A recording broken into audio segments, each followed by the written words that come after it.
Hey friends, welcome back to the channel. So I've been in a rut for the past several months, thinking about my career and how I designed my life. So I'm a doctor. I ran my own practice with another partner of mine, and I developed the practice over these years into an income generating asset of more than 1 million ringgit per year.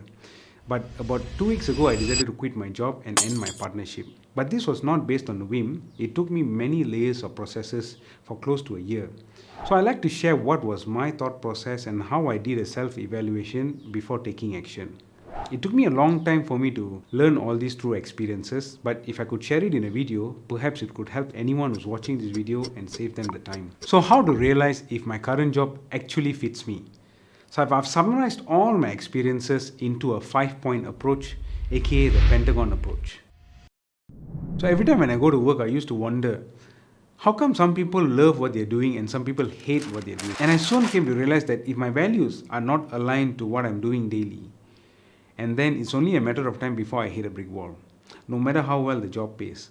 So for me, the values that I hold daily was freedom, growth, family, and to be of service to others. While getting into the job that I'm currently in, to be of service to others was checked, but everything else was off the table. So I hit a brick wall.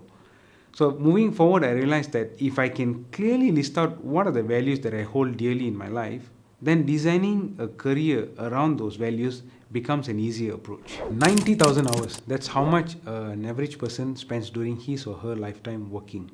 So a lot of energy is spent during work hours. So assessing one's energy level before, during and after work says a lot about job suitability.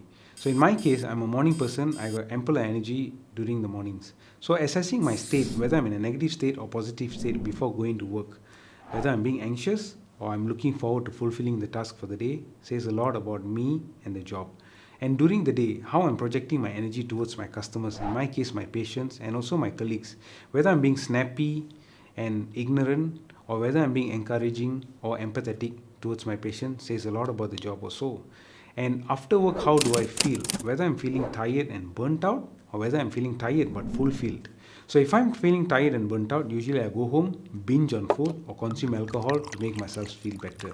So actually assessing energy level throughout the workday gives a lot of information about whether how well suited a person is towards that particular job. Survival mode versus growth mode. Basically this relates to our values again. In my case, I hold growth as an important value in my life.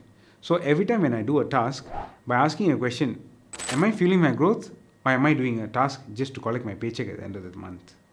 Says a lot whether I'm in a survival mode or am I in a growth mode. So of course this does not happen overnight. It requires proper planning and strategy because all of us have our commitments, which I hope to share in the next video. Nowadays, if I can outsource a task, if I can afford it, I would ideally do it because time, end of the day, is a limited resource. I can use the saved time to actually fuel my growth. For example, this video that I'm currently making, I should ideally outsource the editing part of this video to use the saved time for me to focus on the channel's growth. Self-narrative. Who do I speak to most of the time every single day? I realize we speak to ourselves most of the time every single day, especially when we are alone. I do. So when I'm driving, when I'm eating, when I'm in the toilet, I tell myself a narrative, and usually this narrative is for us to feel better.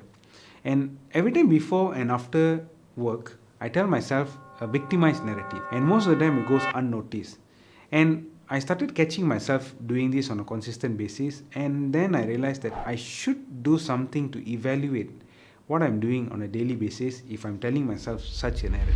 Finally, it's time to disprove the hypothesis.